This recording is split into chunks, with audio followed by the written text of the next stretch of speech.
Selamünaleyküm arkadaşlar. Değerli dostlar, güzel insanlar. Gününüz hayırlara vesile olsun.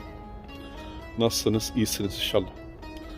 Allah'ın rahmeti üzerinize olsun arkadaşlar. Bugün çok güzel bir gün var Belçika'da. Size birazdan günlük yaptığım rutin hakkında bilgi vereceğim. Kümeslerimi göstereceğim. Kuşlarımı göstereceğim. Kümes takibini göstereceğim arkadaşlar. Yavruları göstereceğim inşallah. Arkadaşlar geçen bir video yayınlamıştım. Kuşun fenotip özelliklerinden bahsetmiştim. Bana göre biraz sonradan hatırladığım şeyleri yani eksik söylemişim. Onları bu videoda göstermek istiyorum arkadaşlar. İyi seyirler diliyorum. Allah'a emanetsiniz. Evet şöyle. Evet arkadaşlar. Gördüğünüz şekilde çok güzel bir gün var. Işıl ışıl. Güneş var. Burası benim yerim. Tabii biraz çimleri şey yapmadık. Yağmurdan, çamurdan dolayı görüyorsunuz o da ıslak. Burası benim pistim. Pistin üzerinde biraz şey toplamaları için, yuvalık toplamaları için bir şeyler attım. Arkadaşlar ilk kümesimizden başlıyoruz. Bu çok önemli. Anlatacağım şey gerçekten önemli. Kümesi açıyoruz arkadaşlar. Bismillahirrahmanirrahim diyoruz. İlk önce arkadaşlar kümeste böyle olumsuz bir şey var mı diye bakıyoruz. Çünkü günlük takip çok önemli. Kuşları takip etmek. Gördüğünüz şekilde yavrularım var. Şöyle göstereyim. Bakın. Yavrularım var arkadaşlar. Ben kışın da yavru alabiliyorum. Bunu niye yapıyorum? Bunu da söyleyeyim. Hayvanlara ayırmıyorum. Bu bir. İkincisi de arkadaşlar yani burada dövüş var, kavga var. Bir erkek için dövüşüyorlar. Görüyorsunuz. Bunun için yapıyorum arkadaşlar. Hem kuşları ayırmak günah. Yani onları da düşünmek gerekiyor. Bir de arkadaşlar eğer ki bakabiliyorsanız kışında yavru alabilirsiniz diye düşünüyorum. Kuşların dinlenmesi gerekiyor mu? Evet, dinlenilmesi gerekiyor. Ama bunu başka türlü de yapabilirsiniz. Ne yaparsınız? Avutma şeyler var. Siz bilirsiniz yani. Avutma yumurtalar var. Onları altına atarsınız. Kuşlar dinlenir. Yani bir de benim atmaca sorunum olduğu için ben devamlı böyle şey almak zorundayım yani. Yavru almak zorundayım arkadaşlar. Evet arkadaşlar, ben ilk önce kuşlarıma şunu veriyorum. Bunun ismi multivitamin arkadaşlar. Bakın kuşlarım orada. Tamam mı? Bunun ismi multivitamin. Bunu ne yapıyorum? Şuraya döküyorum. Pistin üzerine. Şimdi hepsi gelecek, böyle döktüm. Gördüğünüz şekilde arkadaşlar.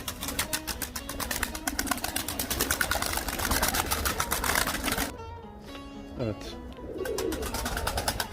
Birinci kümesteki kuşlarım bunlar arkadaşlar. Çıkardık. Kendileri geldiler. Gördüğünüz şekilde. Çıkan çıkar. Çıkmayan çıkmaz ama onlar biliyorlar ki burada devamlı yaptığım bir şey var. Onun için buraya geliyorlar arkadaşlar. Bunlar benim anaçlarım. Tabi isimlerini söylemek gerekirse ayrı ayrı çıkardığım, güvendiğim damarlarım var arkadaşlar bunların içinde. Bunların çoğu 3 kuştan çıkma arkadaşlar kuşlarım.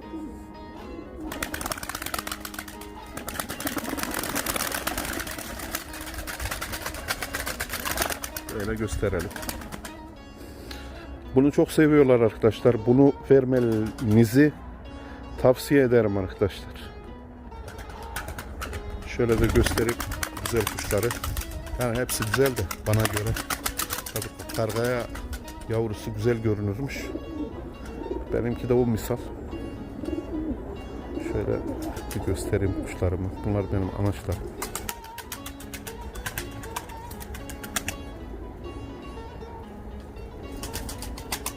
Maşallah demeyi unutmayın arkadaşlar. Daha iyiler sizlerde olsun.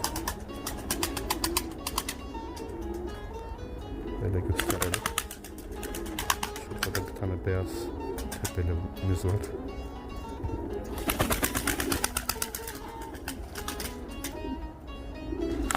Benim mavili orijinallerden arkadaşlar. Mavi kuvvet dediğim kuşlardan.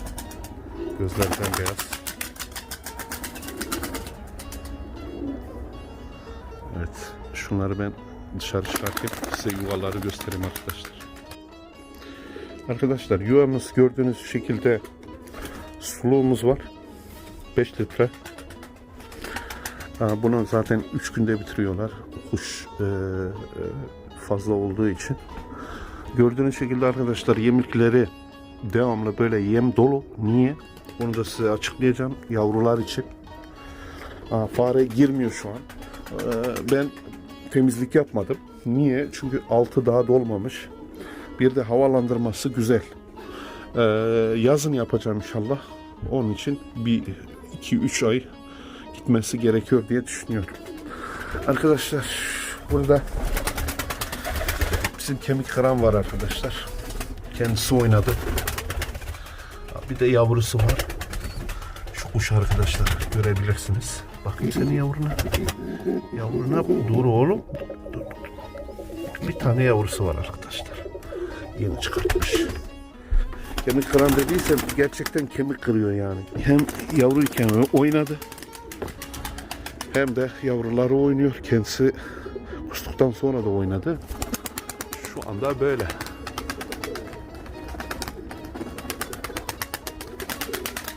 Evet.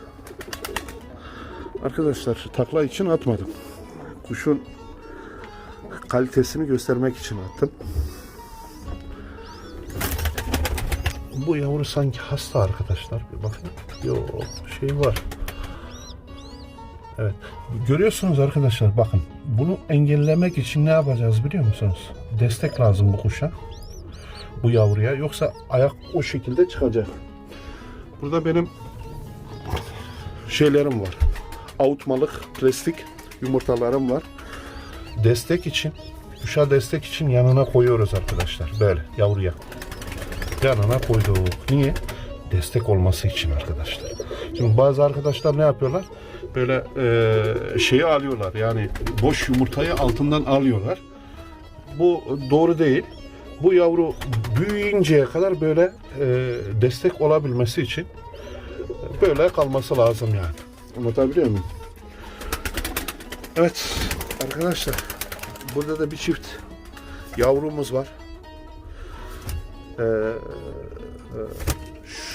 Şu muaciz Salih abinin kuşlarından kanalı üzüm göz arkadaşlar. Yavru. Gördüğünüz şekilde.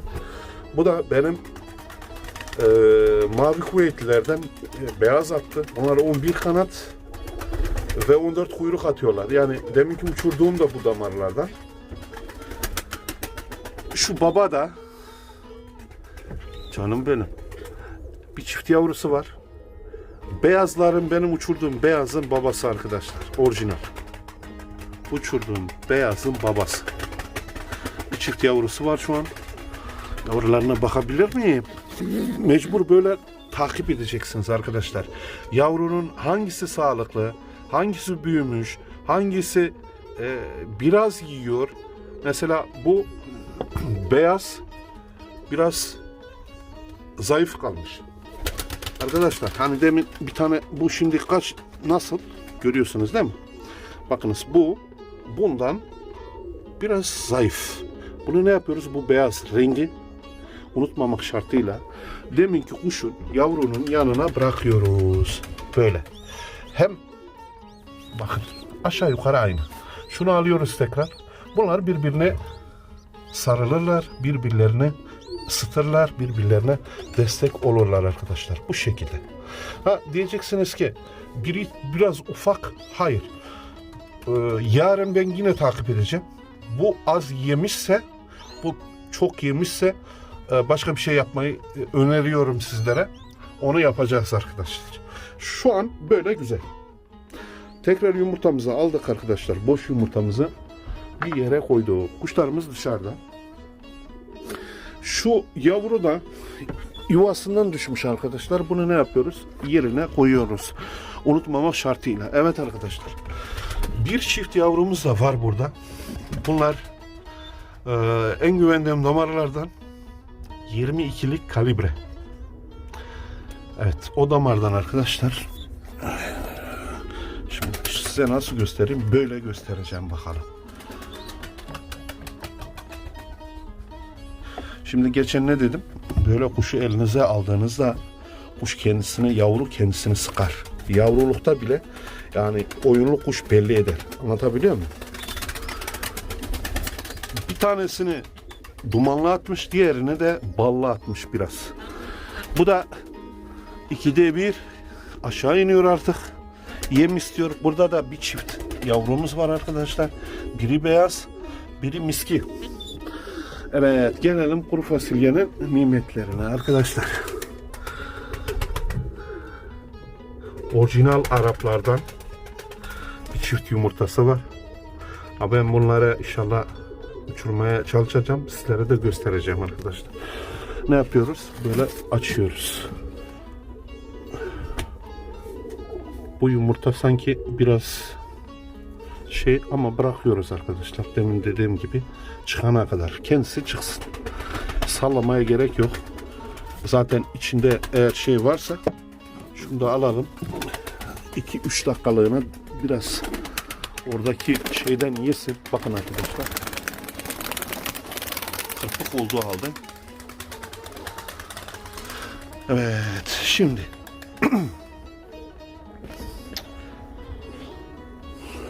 günlük kontrolümüzü yaptık. Hangisi yumurtlamış, hangisi düşmüş, hangi yavru sağlıklı, hangisi sağlıksız. Böyle kümes takibi çok önemli arkadaşlar. Şimdi bunlar dışarıda. Biraz şeyini aldılar. Biraz güneşlerini aldılar. Havayı aldılar arkadaşlar. Oradaki yemden de biraz yediler. Bunları da sürüyoruz o yemin üzerine arkadaşlar. Evet. Orada bir tane S500'ümüz var.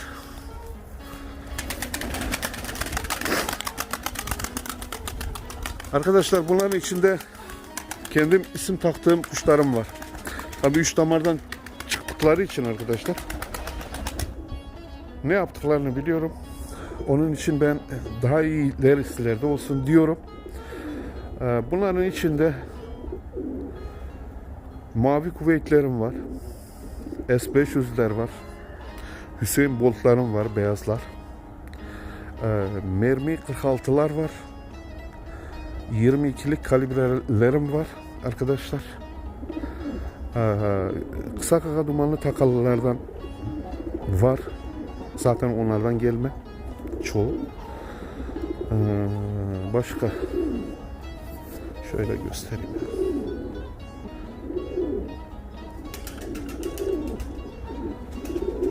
Herkesin kuşları kendisine güzel. Tabii benim de kargalarım bana çok güzel görünüyor. Umarım sizler de beğenirsiniz arkadaşlar. Böyle gösterdim. Şimdi arkadaşlar günlük rutin. Birinci kümesten başladık. Şimdi bunlar daha yem yememişler. Oradaki yemi seçmişler gördüğünüz şekilde demin. Altında yem kalmış. Şurayı açıyoruz. Benim verdiğim yem bu arkadaşlar. Karışık. Çünkü can boğazdan gelir. Onlar da biliyorlar ben birazdan yem vereceğim. Can boğazdan gelir arkadaşlar. Her vitaminin alması lazım kuşların. Eğer ki her vitamini almazlarsa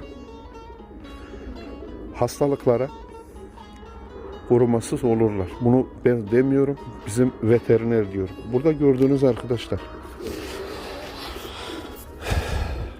Bakın arkadaşlar. Bu sirke değil de sarımsak özü arkadaşlar. Bu. Yeme katılıyor. Yemin içine böyle şey yapıyorsunuz. yeme katılıyor. Kuşların zayıf olduğu zaman da bunu verin. Burada hem sarımsak, bakın şurada görünüyor. Hem sarımsak hem soğan özü. Bunları kümesten, kuşlardan eksik etmiyorum arkadaşlar. Bir tenekem var. Boş. Bunu alıyorum. Böyle dolduruyorum arkadaşlar. Tabii ne kadar yiyeceklerini de bildiğim için arkadaşlar, burada da özel haplarım var. Şu da geçen size Ronaxan. Hasta olan kuşa veriyoruz. Anlatabiliyor muyum? Evet. Şimdi kuşlarımızı yemleyeceğiz arkadaşlar. Götürüyorum. Böyle. Bunu indiriyoruz. Tabii arkadaşlar bakın. Böyle bir şey almanızı tavsiye ediyorum. Yemlik. Çünkü hepsi buraya girdiğinde, dolduğunda hiçbir yem fazla düşmüyor. Ama diğer türlü olduğunda arkadaşlar yemler düşüyor. Anlatabiliyor muyum? Seçiyorlar ve yere atıyorlar. Bunun olmaması için arkadaşlar şöyle göstereyim. Böyle bir şey almanızı tavsiye ederim arkadaşlar. Çünkü sesse bile, çırpsa bile düşmüyor yem. Yemlik. Evet. Kapatıyoruz. İndiriyoruz. Ve diğer kuşların girmesini bekliyoruz. Tabi bunlar şimdi burada. Onlar da biliyorlar ki artık yem geldi. Kendileri içeri giriyorlar arkadaşlar.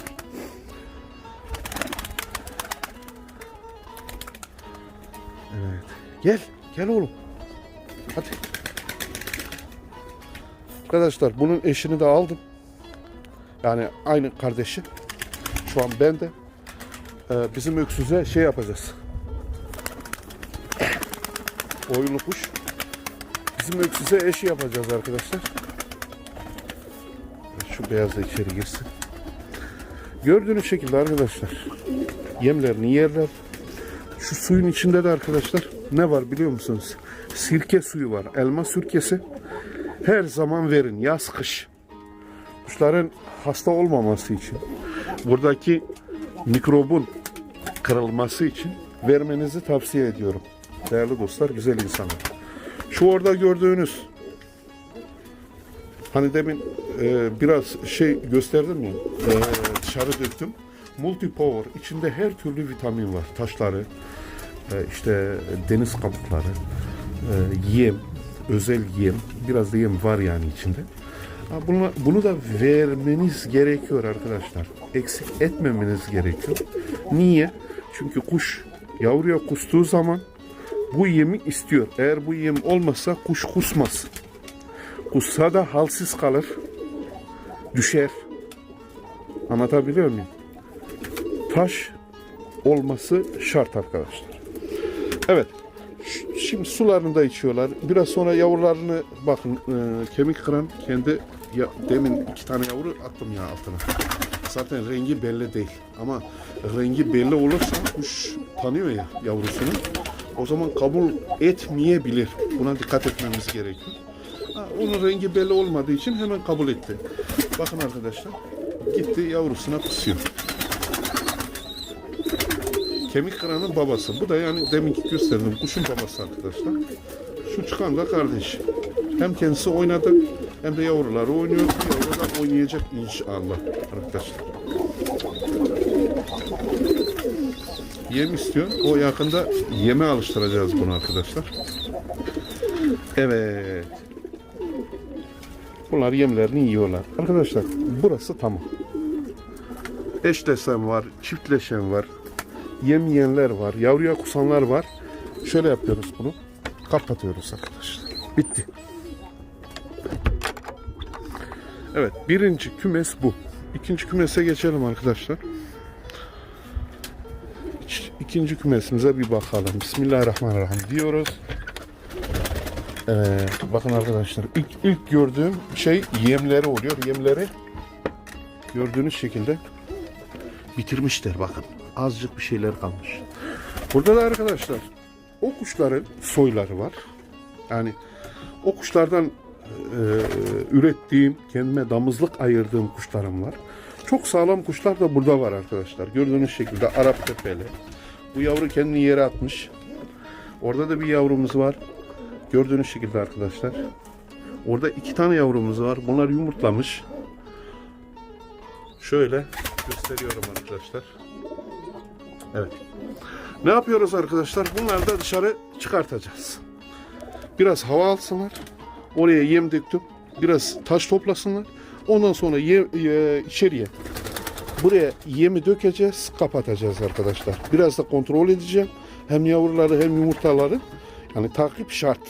Takip etmezseniz arkadaşlar, deminki yavru gibi mesela bir yavru fazla yiyor, öbür yavru az yiyor, bakımsız kalıyor ve ölüyor.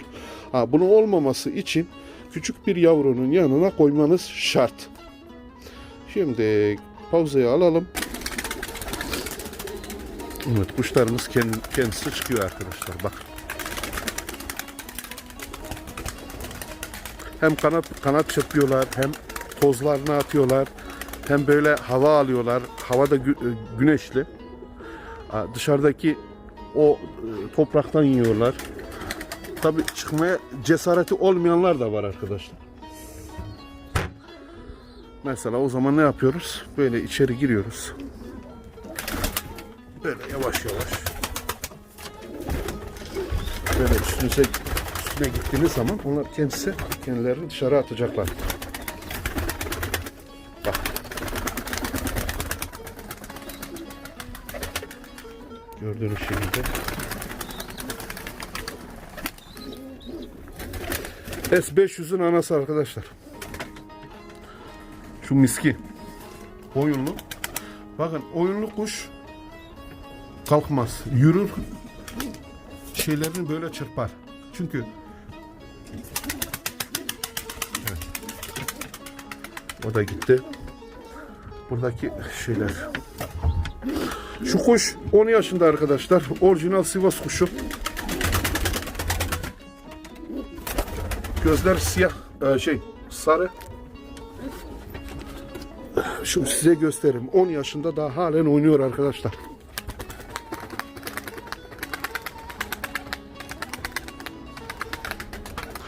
Ben bunun yavrusunu da oynattım. Yavrusu Arap attı. Tabii vurduğunuz kuşa bağlı. Onu da oynattım ve YouTube'da görebilirsiniz. Yavrusu da var arkadaşlar. Şimdi burada çıkmayanları biraz daha şey yapalım. Korkuyorlar, ürküyorlar. Mesela bu da S500 arkadaşlar. Bakın bakalım. Hani S500 yapışıyor diyorlar ya. Bakın bakalım. Beyaz attı. Evet. Hazır. Uçurtmuyorum. Ben de böyle kalsın. Damızlık ek. S500'ün babası. Onlar da çıksınlar. Çık çık çık çık. Havalarını alsınlar. Orada yem var. Hadi hadi hadi. Hadi kızım. Hadi kızım.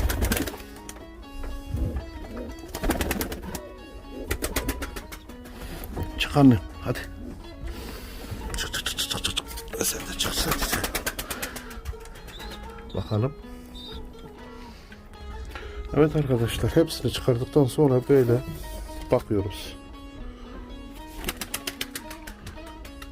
Yavru sağlıklı mı diye. Bir yavrusu var.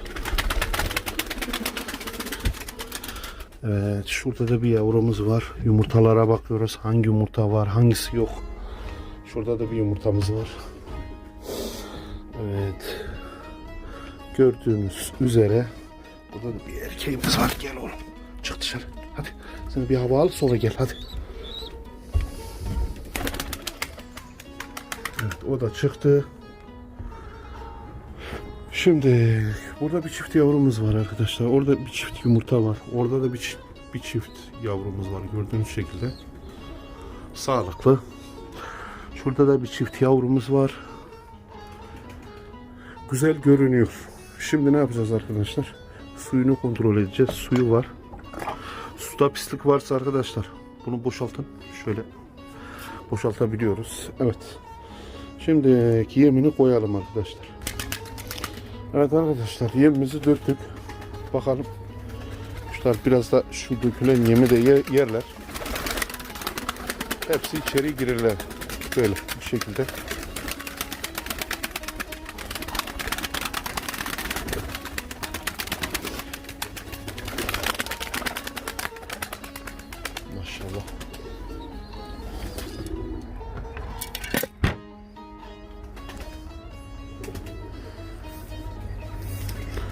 Bunların içinde de güzel kuşlar var arkadaşlar. Yani çünkü hepsi şu kümesin, birinci kümesin yavruları olduğu için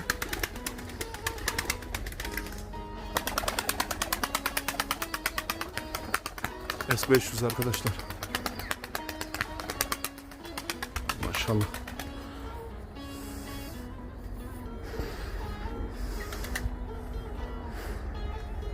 Kuşa sabretmek gerekiyor arkadaşlar. Bunu da söyleyeyim. Çünkü kuşçuluk sabır işidir. Eğer bir kuşa sabır etmezseniz kuşun sonunu göremezsiniz arkadaşlar. Ne yaparsınız? İyi kuş da olsa, kötü kuş da olsa tutar, çıkartırsınız. Kuş da bu sefer başlar. Başladıktan sonra da siz başka verdiğiniz kişi de görürsünüz. Bu sefer ben bunu niye çıkardım dersiniz. Çünkü her kuşun zamanı var. Anlatabiliyor muyum? Yani ne kadar da bu hep aynı ırk olsa da kuştan kuşa farkı var arkadaşlar. Kimisi çok çabuk başlar, kimisi geç başlar. Buna dikkat etmemiz gerekiyor. Ama biz kuşçular ne yapıyoruz? Biz kuşçular buna dikkat etmiyoruz. Bakın en önemli nokta kuşun havadaki çevirmesi. Bakın çevirdikten sonra eğer 1-2 hafta, 3 hafta, 4 hafta, 1 ay hiç ilerlemediyse o kuştan bir şey olmaz. Bakın kesin ve net söylüyorum. Ama çevirdikten sonra yavaş yavaş ilerleme olursa, tokatı bollaştırma veya tokatı sertleştirme veya kafayı yukarıya kaldırmada ilerleme varsa o kuşu tutun elinizden, sabredin arkadaşlar. Ama sadece böyle çevirmiş, ondan sonra ses yok, ilerleme yok, 2 ay uçurdun, 1 ay uçurdun, o kuş öyle kalır. Bazıları diyor ki işte kustuktan sonra, bu da var, kustuktan sonra o kuş açılır. Ben buna da inanıyorum. Bu da doğrudur. Çünkü kendim de şahit oldum. Hiç bir şey olmayan kuşta kustuktan sonra patlama yaşandığını da gördüm arkadaşlar. Yani burada ne diyorum? Burada sabır işi çok önemli. Çünkü sabretmek lazım. Sabretmezseniz mutlu sona eremezsiniz arkadaşlar. Kuşta sabır çok önemli. Evet, orada dökülmüş gemi de yesinler arkadaşlar. Zaten içeri giren girer, girmeyen girmez. Şimdi arkadaşlar, birinci kümes damızlık, ikinci kümes onlardan aldığım, mesela onların başına bir şey gelirse burada yedek damızlığım var. Buradan mesela burada çiftleştiriyorum ya. Buradan en güzel dişiyi, en güzel erkeği alıyorum, buraya atıyorum. Peki buradan çıkan yavrularını yapıyorum arkadaşlar. Buradan çıkan aynı anneden, aynı babadan bir dişiyi, bir erkeği, en güzel yavruyu buraya atıyorum. Diğer kardeşi uçum kümesine alıyorum arkadaşlar. Bakın uçum kümesim orada. Uçum kümesinde ne yapıyorum arkadaşlar? Uçum kümesinde uçuruyoruz. Analiz ediyoruz. Tabi atmaca bırakırsa. Analiz ettikten sonra teke düşen kuşu kampa alıyoruz. Burası benim kampım. Öksüze arkadaşlar. Bakın. Size göstereyim. Bunların hepsi hazır. Şu Arap hariç. Şu Arap kuşu ben aldım. Geçenlerde. Görüyor musunuz? Maşallah. Bizim öksüze vuracağız arkadaşlar. Şimdi 1, 2, 3 kuşum hazır arkadaşlar. 3 kuşum hazır kuşum var. Hazır olanı buraya atıyorum. Elediğim kuşları da, yani beğenmediğim kuşları da nereye atıyorum biliyor musunuz? Geçenlerde bir kümes yaptım. Şu arkaya. Diyeceksiniz ki kötü kuş mu? Hayır. Onlar da bakın arkadaşlar, burada kötü kuş yok. Arap kuşları var. Şöyle kısa kaka. Görüyorsunuz değil mi? Şöyle bir yapalım. Görünüyor mu? Yok. Şöyle. Buradan görünmüyor. Evet. Burada birkaç tane elediğim çıkartacağım kuş var. Bir de kanatlarını beklediğim hazır kuşlarım var. 1-2 tane. 2 tane, 4 tane erak kuşu var. Onları çıkartacağım. Çünkü ben onların yavrularını da aldım. Kendisi de yavruları da oynadı. Bunları da inşallah şey olursa sahiplendireceğiz. Yani demek istediğim ne arkadaşlar? Demek istediğim şu. Şurada kuşu uçuruyoruz, analiz ediyoruz. Hazır olan kuşu oraya atıyorum. Hazır olmayan kuşu veya kanadını kestiğim kuşu buraya atıyorum. Çıkartmak istediğim, yani artık istemiyorum dediğim veya gözden çıkardığımı da buraya atıyorum. Yani 1, 2, 3, 4, 5 kümesimiz var arkadaşlar. Gördüğünüz şekilde hava çok güzel ama ben kuş uçurtmuyorum. Uçurtmayacağım da. Yani şimdi şu kuşlardan birini atsam eminim ki atmaca yine gelecek. Zaten atmacaya verdiğim kadar verdim. Geçen bir tane daha verdim. Gözümün önünde arkadaş vardı. Burada oturuyordu. Kendisi kalktı. Ben kaldırmadım. Şu kümesteydi arkadaşlar. Tam olma aşamasına geliyordu. Biz de buraya atmadık daha. Yanlışımız oradan oldu zaten. Arkadaş da söyledi bu kuş çok güzel diye. İnşallah almaz diye. Geldi şuradan aldı arkadaşlar. Aldı şu tarafa da götürdü. Kiliseye götürdü. Gerçekten çok üzüldüm. Arkadaşa da dedim bak gördün değil mi? Hani diyorlar ya Zafer kuş uçurmuyor. Zafer'de kuş yok. Kral Kuş TV'de kuş yok falan filan. Kim ne derse desin arkadaşlar. Benim kuşları gördünüz. Benim kümeslerimi gördünüz. Benim kuşluğumu da az çok biliyorsunuz arkadaşlar. Güzel bir laf var.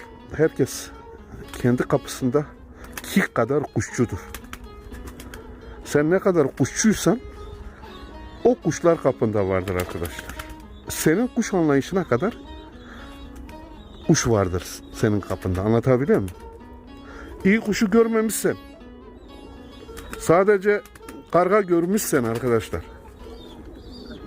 kargaya gidersin. Dönek seviyorsan, dönekten anlıyorsan, döneğe gidersin. Bir tokat görmüşsen, 2 tokat görmüşsen, fazlasını görmemişsen o sana çok gelir. Yani bunu demek istiyoruz arkadaşlar. Herkes kendi kapısında beslediği kuş kadar kuşçudur. Benim de kuşçuluğum bu. Benim de kuşlarım bunlar.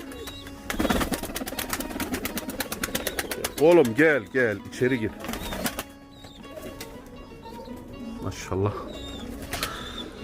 Evet değerli dostlar, güzel insanlar. Günlük rutinden biraz bahsettik. Size güzel kuşları sevgilemeye, göstermeye çalıştık. Ben yakın olsam bütün takipçilerime bunlardan bir çift veririm. Allah şahidimdir. Her ay bir çift, yani her ay değil de 2 haftada bir çift çiklişe koyarım. Fakat bildiğiniz üzere ben yurt dışında yaşıyorum arkadaşlar. Yurt dışından gönderilmesi, gelmesi ayrı bir dert. Gönderilmesi ayrı bir dert. Yerine ulaşılması ayrı bir dert. Zaten biliyorsunuz şu an korona var. Korona ayrı bir dert. Onun için en iyisi oradan kuş yollatıyorum arkadaşlar. Umarım ki sizler de bunun için beni yadırgamazsınız arkadaşlar. Evet arkadaşlar bakın şu an 3. kümese gideceğim. Bakın bir tane oraya çıktı. Görüyorsunuz bakın sanki kuyruğunda yumurta var. Görüyor musunuz arkadaşlar? Bakın görüyor musunuz? Biraz daha yaklaştırayım. Gördünüz mü arkadaşlar? Bu kuşun arkasında yumurta var. Yani belli ediyor. Bu kuşu uçurmamak lazım arkadaşlar. Anlatabiliyor muyum? Evet. Ben zaten uçurmuyorum da kendisi oraya çıktı. Onu indireceğiz arkadaşlar. Nasıl indireceğiz? Hafif bizim değneğimiz var. Bu değnekle içeri koymaya çalışacağız. Girdi. Evet kapıyı kapatalım. Bunlar yemi tamam. Suyu tamam. Taşları da var arkadaşlar. Gördüğünüz şekilde. Taşları da var. Artık tamam diyorum. Eyvallah. Teşekkür ediyorum izlediğiniz için arkadaşlar. Evet, şimdi ne yapıyoruz? Uçum kümesimize gidiyoruz. Arkadaşlar, uçum kümeste benim oradan aldığım elediğim yavrular var. Fakat ben bu kuşları uçurtmak istemiyorum. Atmaca var. Atmaca iflahımı kesiyor. Böyle açıyorum arkadaşlar. Uçum kümesinde de oyunlu kuşlarım var. Bakın bunların hepsi uçum kümesinde bekliyor. Yani artık atmacanın bize hayır vermesini bekliyor. Çoğu çevirdi. Çoğunun tüyleri geldi. Çoğu hemen hemen hazır oldu. Fakat uçursam inan ki geçen de yani tek kuşa atmaca geliyor. Onun için ben uçurtmak istemiyorum arkadaşlar. Sadece ne yapacağım? Böyle dizayn zaten aynı. Şunu da söyleyeyim. Yavrulara içeride yem verirsiniz. Yavrunun içeri girebilmesi için. Oyunlu kuşa orada yem verirsiniz. Bu da bir bilgi arkadaşlar. Bunu unutmayın. Oyunlu kuş buraya gelmesi için burada yem verirsiniz. Yavruya içeride yem verirsiniz. Niye? Yavru sağa sola atlamasın diye. Anlatabiliyor muyum? Değerli dostlar, güzel insanlar. Hepinizi seviyorum. Şöyle biraz da kendimi gösterin bakalım. Evet, böyle. Hepinizi seviyorum. Allah'a emanetsiniz. Umarım ki güzel bir video paylaştım. Beğenirsiniz. Çünkü ikide bir diyorlardı işte kendi kümesini çek, kendi kuşlarını çek. Sohbetinizi seviyoruz falan. Ben de sizleri seviyorum. Allah var kam yok kardeşler. Allah'a emanetsiniz. Bugünlük benden bu kadar. Videoyu paylaşmayı unutmayın. Videoya beğeni atmayı unutmayın. Kanalımıza da abone olursanız sevinirim arkadaşlar. Bir çekilişimiz var. Para çekilişi. İnşallah şu kardeşiniz bu kışta, bu pandemi döneminde size yollayacak. Abone olmayı unutmayın. Abone yaptırtmayı unutmayın. Selamun Aleyküm. Ebeden ve daimen arkadaşlar. Allah'a emanetsiniz.